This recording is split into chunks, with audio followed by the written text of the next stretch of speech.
Blue Sky to Walt Disney Imagineering is a really unique time. And it's a time when there's no limits, there's no boundaries. You're allowed to say, if I could just imagine anything, what would it be? Mickey and I started out the first time many, many years ago. We've had a lot of our dreams come true. Now we want you to share with us our latest and greatest dream. As you enter Disney California Adventure, you'll be transported back to Buena Vista Street, the Los Angeles of Walt starred. There you'll be able to experience the city as Walt once did, with boundless imagination, and become part of a story that can only be brought to life by the magic of the Disney Imagineers.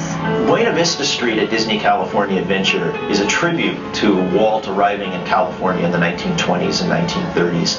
As you walk down the street, many of the shops, restaurants that you see look as if they could have inspired Walt Disney to create the motion pictures and the shorts that he did. The name of the street owes a lot to Disney history. Buena Vista Street is just a street in Burbank, California. But what made it significant for Disney is this is where Walt built his studio. Every shop and every little corner that you turn, there's going to be something new to see and something new to discover. And really this feeling as if though you've literally stepped back into a Disney time. You've stepped back into a place that would feel like you might run into Walt, you might run into one of the 9 old men. You really might have this sense of anything could happen. This team consisted of a lot of people who were born, raised, grew up here in Los Angeles, and also had a lot of affinity for the city, myself being one of them. The thing about Los Angeles struck me was the diversity of the culture and the diversity of texture of the city. Then every corner of it has its own feeling and identity.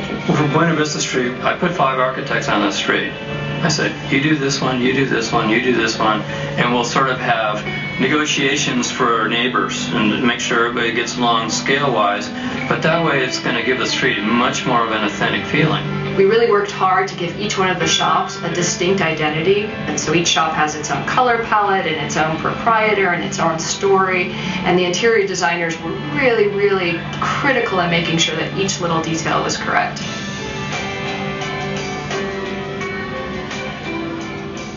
My father had an office in downtown Los Angeles, so as a kid I would go down there and I would see him working, I would see the trolley cars, I would see the building. I saw a lot of things that are no longer around today, but what it did is it gave me an appreciation for history and it gave me an appreciation for the place. I have had a first-hand experience with many of the elements that we're reproducing here. We're really paying a lot of attention to creating the reality of this street. Clarabelle's hand-scooped ice cream is a tribute to the character of Clarabelle the cow. And we were given Clarabelle's as an inspiration. It went toward the yummy ice cream pastel colors, but they all remind you of ice cream flavors such as chocolate, vanilla, strawberries, and sprinkles. The particular tile is an image of an ice cream sundae. The tile work and the decorative patterns in Clarabelle's are going to be so yummy, you're going to want to lick the walls.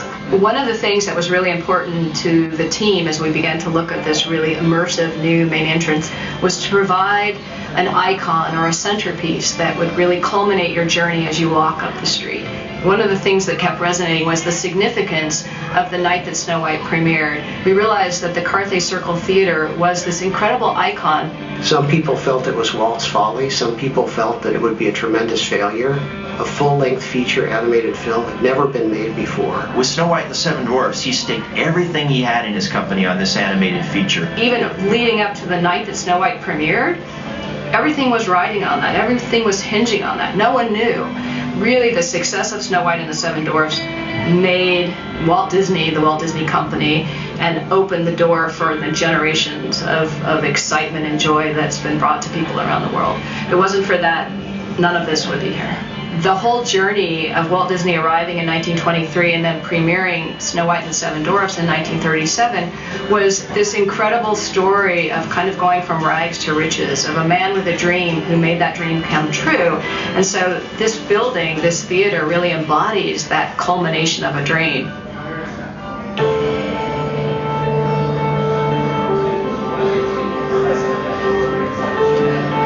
To all who come to this happy place, welcome.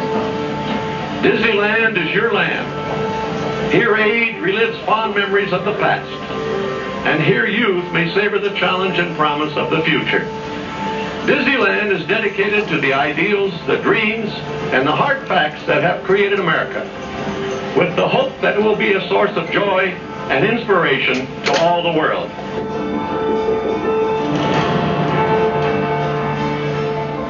In front of the Carthay Circle Theater is going to be an amazing new Walt and Mickey statue.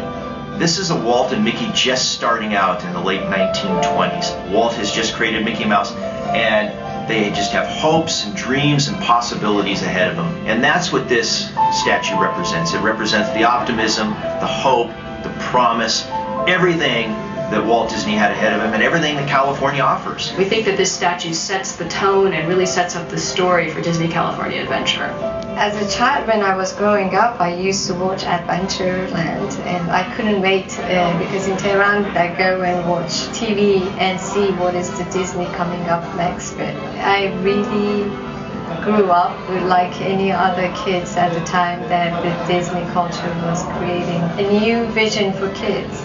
It was global. It didn't belong just to American kids. It belonged to nations everywhere else. My name is Ramesh Larijani, and I'm an Imagineering. People coming from all over the world to enjoy what we do, to be entertained, to experience a place like no other, and create memories. And that's what I believe Buena Vista Street will do, yet another wonderful memory. When my grandfather took me to Disneyland, I was still in the baby carriage. I think I was not even quite one. I never really got to meet him in the way that I remember, but that picture of him with me on Main Street is very special. That picture was my memory of my grandfather. My name is Terry Andrade, and I'm an Imagineer. This project would be my Carthay Circle because it takes what I love and the passion that I have and the passion that I have for our guests' experience and our guests' enjoyment, and it puts it up and wraps it up into one neat little area, and I can't think of anything better. Honestly, I can't. I was born in Los Angeles, Queen of Angels Hospital, so I was literally in Los Angeles, and I used to commute a lot with my father. My father had, I think, a very strong desire for me to go into designer art. Len, you're going to be a designer. For all the art classes he put in, I put in calculus, algebra, chemistry. And he said, "Why are you fighting this? This is in your blood. You should just go into design school." I came home. I told my parents I'm switching my major. I think he was very proud. He was very happy. My father lived in Los Angeles, loved this city, so there's a lot of sentimentality here as well. The neighborhoods I love, the people that I love. Hopefully that translates into a reality. My name is Lynn Itamura, and I'm an Imagineer. I've learned a lot of things from Walt. You should never give up on your ideas. Through all the odds, keep battling just as Walt did, because in the end, if you really truly believe in your idea, it's going to happen. My name is Dave Fisher, and I'm an Imagineer. It's a really inspiring story when you think about the fact that Walt Disney came to California and in such a short time was able to make his dreams come true. It's this idea that if you think it, if you can dream it, you can do it. We at Imagineering have that feeling to work in a place in which we do get to think it and dream it and then do it. And I think that's something that makes Disney parks unique, is that you come here and you do get imbued with that spirit. That, you know, life is really about you having dreams and making those dreams come true. And we really want people to come away from a day in Disney California Adventure. We want them to come away with that same kind of a feeling.